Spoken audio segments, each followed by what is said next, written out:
we can talk about entrepreneurs in general. People talk about something called an entrepreneur through acquisition, or ETA. There are also people that are buying things through startups. I want to talk about someone that's an ETF, which is an entrepreneur through franchising, right? Which is a different type of entrepreneur, one that is not afraid to follow systems and processes. Financial independence, freedom, financial picture, independent financially, financial future, financial freedom and wealth, financial independence. Get your fill, financial independence and long life. Hey, welcome to another episode of Get Your Fill, Financial Independence and Long Life, where we explore ways to achieve those two goals. And you know, what better way of achieving those goals, but then jumping on board of a train that's already moving in the right direction. That's why I'm very excited that Adam Goldman is with us today. Adam is a successful franchisee and franchisor, and he uses his talents to help connect investors with the right franchise. Adam, thanks for being with us today. Thank you so much, Christine. A pleasure to be here. So what makes a franchise the right one for, because I'm sure obviously it's different, or you'd only have one franchise, right? You just go buy this, right? How do you do that matchmaking? So great question. Look, I mean, I think of it as being an art more than a science. That's why I'm kind of interested with AI coming out, because AI can't find the right franchise for you. It changes all the time, and it's kind of like a matchmaker, right? So the point is that there's so many of them. With my candidates, I'm really trying hard to really figure out what three would be the best fit for them, because I think a lot of people are looking at franchises the wrong way. The way they look is they kind of see something that might be interesting and they dig deep, whereas they probably should have done pre-screening ahead of time. And that's where my role comes in.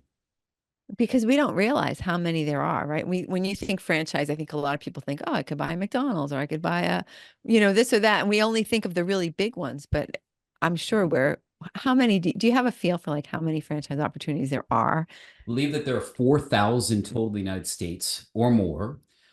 My service, it's a free service that helps people to find the right fit. And I work with brands that are in 75 different industries.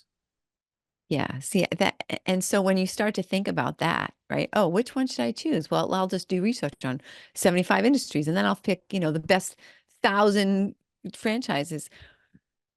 Kind of mind-boggling when you think about it that way. And it's easy to make a mistake, I'm sure, if you don't even know what you're choosing from. It could be overwhelming, for sure. And I've been in this industry now for 14 years. So I've seen a lot going on. I was a franchisee and franchisor for 8.5 years of those 14 years of experience. So how did you first get into the idea? How did you first get a franchise? How did you get involved in this business? Such a great question. So I'm aging myself here, but after 2008, I was a real estate investor. I bought a lot of property that was bank owned at a discounted rate. And what I found in 2009 is that these deals were kind of drying up. So my friend just kind of stumbled into franchising, talked to a coach. She gave me 3 really good brands, and I gravitated towards an office cleaning master franchise business in 2010. And that's what kind of got me started in this industry 14 years ago. Wow. And so you were lucky, it sounds like, right? You just sort of like said, oh, boom, I tripped and I fell into a great idea. Absolutely. Absolutely. And look, the business was great. I ran it for 8.5 years. But Christine, what I would say is that by the time I had run it for 5 or 6 years, it started to be less and less of a sales kind of sales engine where I was building something, and more of an operational type business where I'm kind of trying to maintain existing customers. When I got an unsolicited offer, it was a really good opportunity to kind of move on to my next journey. And the interesting thing that you said without saying it is that it sounds like your personality is more geared toward wanting to build the new company, to do the sales engine, and not so much the sustaining. Whereas another person would be delighted to have a business that's sort of chugging along on its own, where they don't really have to do too much. Absolutely. And look, I mean, every business model is geared towards the right sort of person, whether or not it's from what kind of culture they have, but also what kind of skill you have. Every franchise brand is kind of set up differently about what kind of attributes they're looking for in an ideal franchisee. Are most of your franchises more established, or is there opportunities for people to really start with something small and build upon it? So all of my brands are pre-screened. right? So Yeah. I have some brands that have been around for 30 or 40 or 50 years, right? That are just kind of looking for new franchisees. Yeah. I have other ones that are relatively new brands. But when I look at a new brand, the example I have would be Chipotle, right? If you look at Chipotle, they started out as a brand new brand, but they were under the McDonald's umbrella when they were purchased with only 10 units. So you could have the McDonald's management team in a brand new brand. So a lot of my brands have management team that's experienced. Yeah, that makes a lot of sense because that's what makes or breaks it, right? Is having the right model, the right leadership. Absolutely. When you're pre-screening franchises to add to your catalog or however you would refer to it, what sorts of things are you looking for? What kind of denotes what points towards success? Well, that's one thing, the management team, right? I'm also looking to see the validation from existing franchisees, how good that is or not. I'm also looking to see what kind of pockets the head office has, right? There's a lot of private equity in the franchising world, which can be good, meaning that they have resources, but some people don't love private equity ownership. Some brands are also are publicly traded, which has its own series of challenges. Others are family offices as well. So you just kind of look at those sort of things to kind of see how good a business might be or not. And also the industry as well. It might be a new brand in a specific industry, a service business or something to that effect. We just know from our experience that there are certain industries that really tend to do well in franchising as opposed to others that don't do as well in the franchising world. And how about from the other side, when you're talking to new clients, what sorts of things do you need to know and understand about them to make sure that you're going to give them three really great options? I think the number one thing that I need to understand from someone, besides them having general business acumen, is really what's their why. Yeah. And this is a big investment. It's like going to college, buying a car, right? Investing a lot of money in a business. If there's not a real big reason why to do it, frankly, people aren't going to do it unless there's a big reason why. Yeah. Yeah, that makes sense. And then how about like, do you do any sort of personality sort of analysis, like screening, like what kinds of, well, like we were talking about before, like your forte is more towards you want to be building, you want to be developing and evolving, and someone else's might be, that just seems more of a personality trait. So the great thing about the franchising world is I have businesses that are really suited towards people that are starters, right? And I have ones that are more suited towards operators, right? One of my favorite books is a book called Rocket Fuel that says that everyone's either someone that is an integrator or a visionary, right? And very few people are one or the other. Yeah. And you have great franchises for visionaries and great ones for integrators as well. So, I mean, do I do personality tests? Not like an official test, but just by getting to know people, I'm really kind of able to make a cultural fit for them. Yeah. And I think that would be key. There's so many, it seems like it would be, like we said before, pretty easy to really screw up. And I would say, Christine, too, is that what's fascinating about my business is that when things work out well, territory gets sold, right? So you could have the most amazing business in the world. Let's say the crumble cookie, a fad, right? Everyone's all excited about it, but you're looking to invest in it. And then all of a sudden it's sold out and you can't do it. So I need to constantly be on the lookout for what's in and what isn't, but more importantly, which territory is sold out or not. Right. Yeah. Because there's a certain saturation point, right? Where you really can't or don't want to get involved in a specific area. Well, not only that, it's just a situation where the great brands in the great territories, places like Charlotte or Dallas or Denver, they sell out quickly, right? So you might have a great idea about a great business, but if you don't get on it quickly, then it's going to sell out in your territory. Yeah. And then do you recommend that people should invest in something that's close to where they live rather than trying to do anything remotely? Typically, yes, because you can have more of an impact if you're local. Yeah. How did this come about that you first started helping other people to find franchises? Great question. So look, I mean, as I mentioned, I found my business through a coach, right?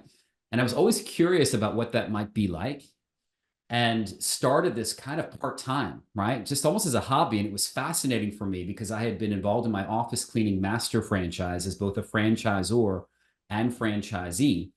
and just kind of seeing what this world was like. And it just kind of resonated for me. And as we talked about stumbling, once I sold my business, I didn't know what I wanted to be when I grew up. And this is what I had going on. And I realized, wow, I really like this. And this is fascinating. And I'm helping people, and I have knowledge that other people don't have. And I can really make a difference here. But the research seems kind of daunting when you think about really having to have your finger on. Do you specialize in an industry, or have you pared it down at all? So no, I mean, what I would say is this, that every 6 months, I have something like my own version of Shark Tank, where I have all these brands come to me and kind of tell me what's new in their business over the past 6 months. Cool. And it's just really, I love that piece of this business, just to kind of understand from talking to my own network and doing this for over 7 years. I've helped over 120 buying groups to invest in different concepts, seeing how they're doing. That's also given me advantage to kind of understand how someone new in their industry would be doing. But the just kind of understanding from the industry about how validation looks, that's a big part of what I'm doing and how I'm helping people to see what's going on. Almost my own network of people that are telling me what's going on in the industry. Yeah, that's fantastic. Who is a typical client for you? Is it more, like you said, investment groups? Is it more tend to be that a team, or is it sort of just some person who just says, you know what, I'm getting a buyout from my company. I don't know what I want to do next. I've got a little chunk of change. So it's all of the above, right? And I'm going to give you a really crazy avatar here, Christine. I've had people as young as 25, right? People as old as 72. I wouldn't call that old, but as senior as 72 years old, decide to invest in invest in a franchise brand. The overarching theme is they have to have some sort of business acumen. But if you were to ask me who's really the buyer, it's typically someone that's looking for an exit plan from corporate America. Maybe they've gotten a buyout, right? Maybe their employer said, hey, you're 52 and we just don't think you're a right fit anymore, but they still have gas in the tank. They want something more. Maybe it's someone in their 30s or 40s that has this entrepreneurial bug. They want to start their own business using training wheels. We can talk about entrepreneurs in general. People talk about something called an entrepreneur through acquisition, or ETA. There are also people that are buying things through startups. I want to talk about someone that's an ETF, which is an entrepreneur through franchising, right? Which is a different type of entrepreneur, one that is not afraid to follow systems and processes. Yeah. And that's really an interesting thing, that someone that has an experience in corporate America that's not afraid to kind of follow a model, they can make this work. Yeah, I think that's a place where sometimes a person who's been working for a company for a long time, and then they find they have sort of an entrepreneurial spark, but they're like a fish out of water when they don't have anybody telling them what to do anymore, right? There's no, I can get here anytime I want and I can do whatever I want. And then all of a sudden it's like, ugh, your head sort of explodes. So it might be a good transition so that you at least have some structure. You at least have some sort of rule set that you have to follow, but you still have an opportunity to be a little more creative and a little bit entrepreneurial. My successful franchisees are kind of excited and telling me about how much money they've saved because of these mistakes that they would have otherwise made if they didn't follow this system. Oh yeah. Yeah, but as an entrepreneur myself, not the good kind, the kind who has to make every mistake on her own. It sometimes can be hard to sort of just accept something that seems really logical on face value. But I mean, I'm older and I'm a little bit wiser. But as a young person, I wanted and felt like I needed to make every mistake on my own. I didn't want to hear what anybody else had to say. And yeah, coaching, there's a huge financial value to coaching, no matter how much it costs. When you first started you said you started sort of as a side hustle or just like doing this a little bit on the side. Like, how did you know? Were you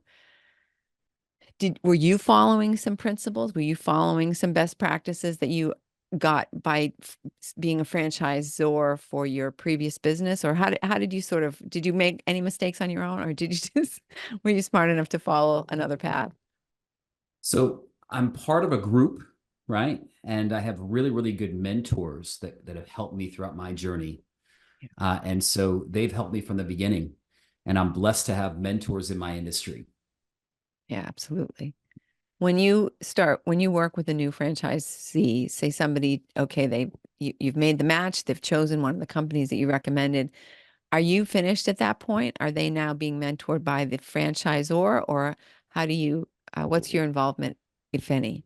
That's such a great question. So I see this as being a long-term relationship. I really value relationships very much.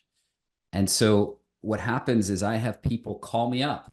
Maybe they've been placed 4 or 5 years ago and we talk. I just had someone that I placed before the pandemic. We spoke last night just to see how things were going. I also offer for all of my placements a call or just kind of a support group every other month where we just kind of talk about what's going on. And we found some wisdom in some other franchisees that aren't in the same industry where they can kind of bounce ideas off each other, whether or not it's related to marketing or HR or whatever that might be. And that actually brings up a question that I had for you as far as any kind of synergies between franchises. I can imagine that they're in many ways quite different, but is there any sort of thread that kind of connects them where if you're good at one franchise that you'd be in a better position to go to another one? So look, I would say potentially, right? You could be good at, if you're good at business, you could be at good at a swim school and then also at some sort of a service business. In fact, every year I have someone that buys two businesses and they're typically not even related. And the reason why is they want to spread their risk. And I think that's a smart thing to do, right? Yeah. So if you're good at business, you could probably run anything. And I'm less focused on the business itself and more focused on the business characteristics, whether it's employee headcount or whether or not you're running it full time or semi absentee, just trying to figure out the right match. Can you give us some ideas of some franchises that we might not have thought of, or, some sort of the more crazy and creative and interesting franchises that you work with? Sure, I'm not going to talk about specific brands today. Nope, that's And this fine. isn't in my inventory, but someone asked me, what's the craziest franchise brand out there? And the one that I have to tell them, Christine, is there actually is a franchise out there where you are literally chasing geese with dogs on golf courses. That's the business. It's called, I can say mention this name because it's just so far out there. It's called Geese Chasers. Well, that sums it up. Exactly. There you go. I can see how that could catch on.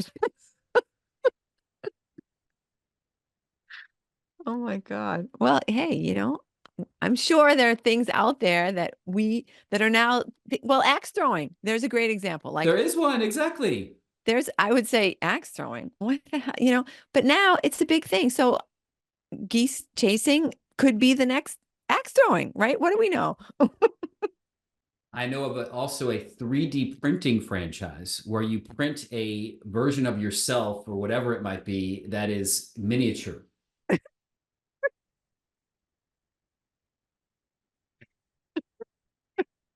Because everyone needs a mini me. Exactly, exactly.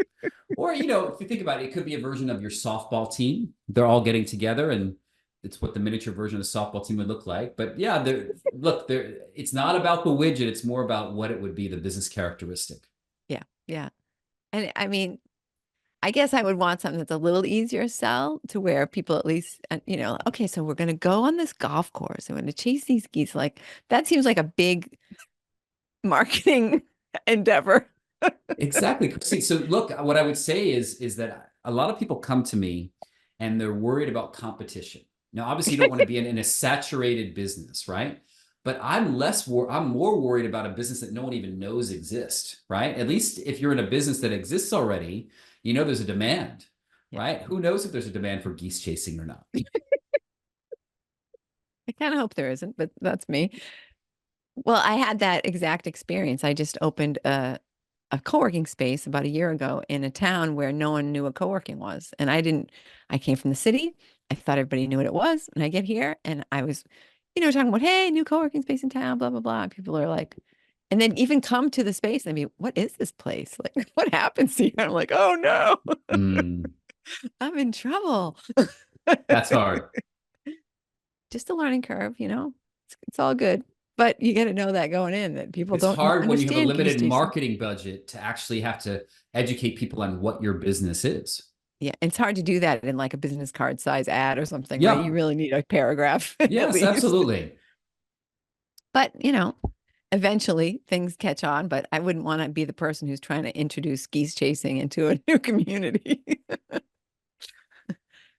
As easy as it is, I guess, to understand what happens, I still think the business model needs a little bit of tweaking, but who knows? Interesting. So within your group, you actually you have options for people in all 75 of those industries That's across correct. thousands It, of different company so choices. I don't have thousands of choices, right? I have hundreds of brands that are represented in my 70 different industries or 75 different industries. Yeah. And I do placements in the United States and Canada. Cool. And one of the things that I'm finding too that's a trend is I have people that are from outside of the United States that are looking to emigrate to the United States. And they're able to do so by investing in a franchise business. Interesting. That's something I didn't realize, because then you don't have to worry about you don't have to worry about visas, right? You automatically are getting a visa because you essentially have a job. Is that kind of the way that works? So even more interesting, it's called an E2 visa. It's a way to emigrate to the US. It's not a path to citizenship, but I have people that have kids in school and they want them to have a better life. And it's a kind of a visa that is renewable as long as your business is running. The idea behind it is to become an employer and to give meaningful jobs to US citizens. Okay. Nice. Are there any other unusual things that draw people into the franchise world? No, I wouldn't call it unusual, but I'd say let's talk about the number one reason why. I think it's freedom, right? It's not necessarily, oh my gosh, I don't want to work, but I want to work on my own terms, right? So it's someone that works on an oil platform in the Gulf of Mexico and is away 3 weeks out of every month and wants to see their kid's softball game.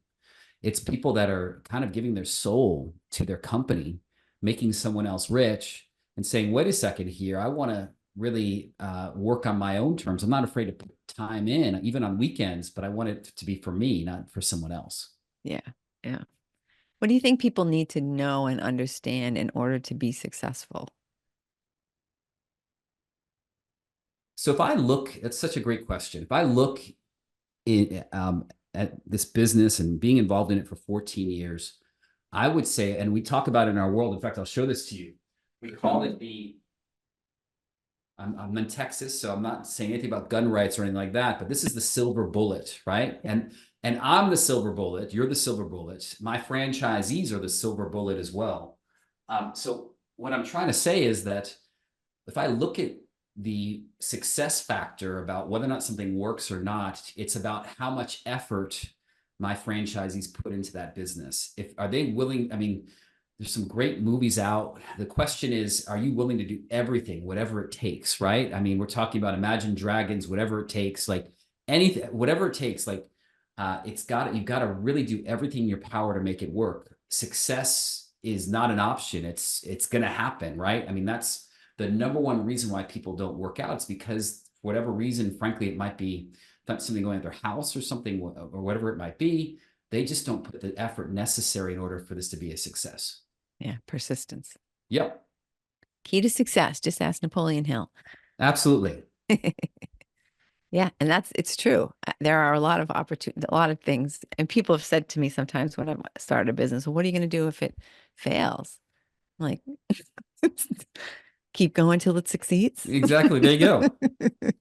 How about if it doesn't fail, right? How do you know it's failed? Because you stopped before it succeeded. I don't know. I mean, there, of course, there's a time when you need to pull the plug, but if you're walking into someone's already successful business, then it's you. You just need to let it cook, right?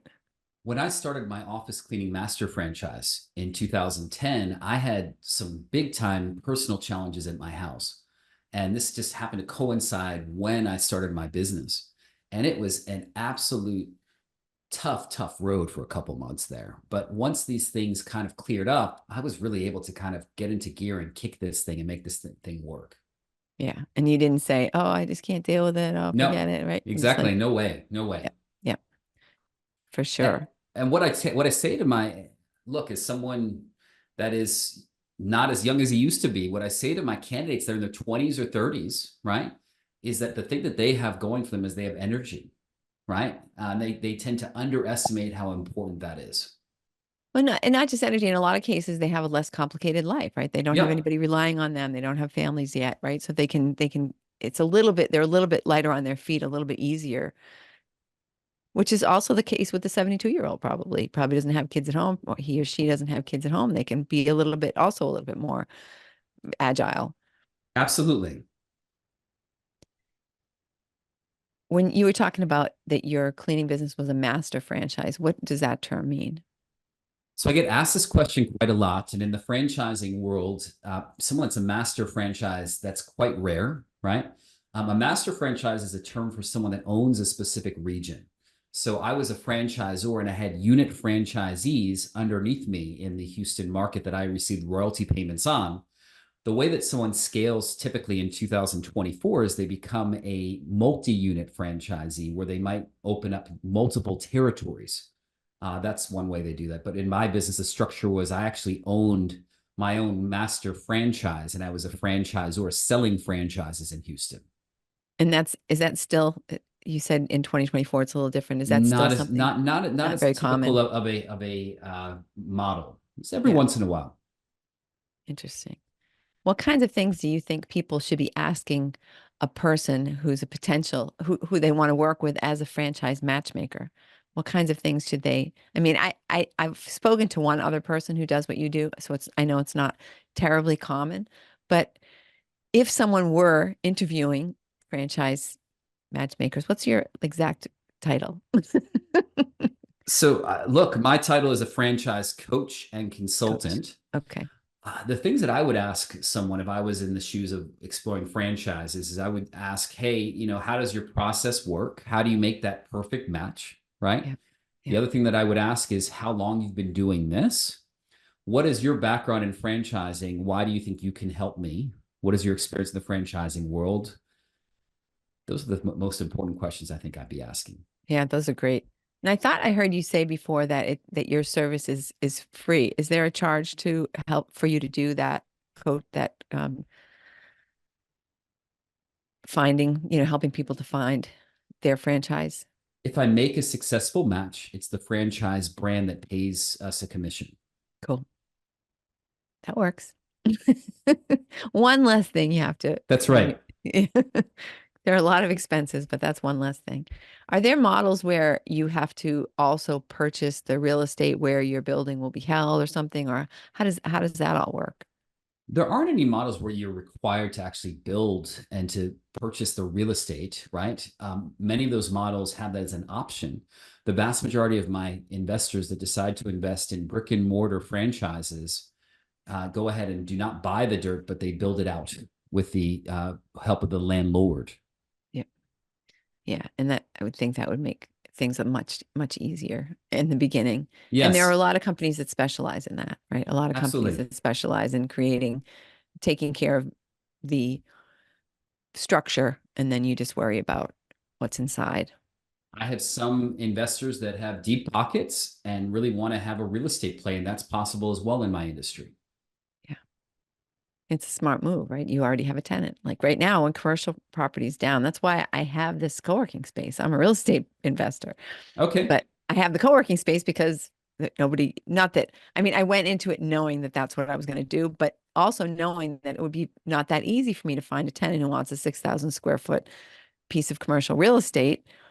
So I said, well, I'm going to be the tenant until such time as I either sell my business or sell the building or whatever, right? But it's a great way for you to sit on commercial property, which is currently not that, which is undervalued in my opinion right now. And then you can have the franchise, you're going to have a great tenant because it's you, you're going to pay your bills. So, and if you can't pay your rent 1 month, well, at least your tenant, your landlord's not going to kick you out because you're also your landlord. I actually have things that are related to opportunity zones as well, where you can, Yep. it's specifically geared towards the opportunity zone with the different tax incentives related to that. Yeah, that it's just gets deeper and deeper, right? There are Absolutely. so many different cool things you can do. So what kinds of things do you want to make sure people understand about buying a franchise, about being a franchisee? What do you want to, like, what do you wish I would ask you that like you're just burning to let people know that I just haven't like stumbled upon yet? So you kind of touched on this. The first one is that there's so many industries involved, right? People think of McDonald's and fast food, Yeah. 75 different industries. Second thing is time commitment. I don't have anything that's totally absentee, Yeah. right? If you're looking for something with no time at all, then buy a Vanguard index fund, right? But I have things you can run semi-absentee with actually very few employees. The other thing that I want to say is that it just look, I think the other thing too is that people don't really realize how inexpensive franchises can be. So there's also a misconception. McDonald's is millions of dollars, right? But I have plenty of things that are non-brick and mortar service businesses that could potentially be run with managers that you can get an all-in for less than $150,000, a full price. And that's pretty interesting. And just because it's inexpensive doesn't mean that it's a bad business. In fact, my friend started a service company in Houston and built it up from one just one truck and was able to really build it into a really sizable business. Yeah. And it's on you at that point to create it, right? Yep. You've got the model, you've got the stencils, and now you just want to create it with whatever your own. Well, that's one thing. You can use some of your own creativity, right? But you've got branding guidelines, you've got things that you really can't do. I'm going to change the color of this one. I'm going to do that, right? You really have to stick to the franchise model. And so, Christine, I'm glad you brought that up because people get a lot of value from the head office, but they also get a lot of value from other franchisees. These are both your brothers and sisters in arms, right? Literally, if you look at McDonald's, their greatest innovations, things such as the McFlurry or the Egg McMuffin, came from other franchisees. And one of the things that I found as a franchisee is I got a lot of benefit from kind of just finding out from other franchisees things that worked or didn't work to kind of tweak that model. Yeah. Yeah, but you can't say, oh, I'm going to have a McDonald's, but but I'm going to do the golden arches in a different color scheme, and I'm going to do it right. I'm not going. I think they're tired. I'm going to do something different, right? You want to be recognizable as that franchise. Otherwise, Absolutely. there's no point, right? You Yeah, shouldn't be that's true. paying for it if you're not going to take advantage of it.